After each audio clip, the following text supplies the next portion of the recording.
যে এইখানে চাকরিকে লুটা হোক, আপনারা চান যে এখানকার পাথরকে এখানকার কয়লাকে লুটা হোক, আপনারা চান যে এখানে যত ছেলেরা ভালো করে পড়া করছে, কষ্ট করে মা বাবারা ঋণ ধার করে ছেলেদিকে বাইরে পাঠানো হচ্ছে, কোচিং সেন্টারে পড়ানো হচ্ছে, কিন্তু যখন তারা চাকরির জন্য আসছে তখন শোনা যাচ্ছে যে পেপার লিক হয়ে গেছে।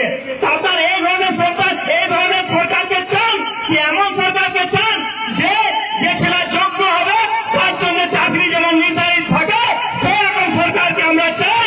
আমরা এই বেঈমান সরকারকে চাই না, আর এই বেঈমান সরকারকে থাকতে দিব না। এটা আমাদের ফোন নিয়ে সেই জন্য এই সংকল্প র্যালিতে আমরা এসেছি, এই পরিবর্তন র্যালিতে এসেছি।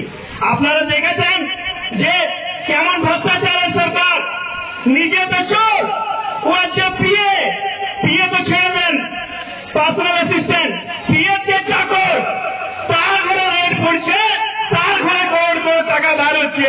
তা আপনি বুঝে নেন, যদি ও পিএ চাকরের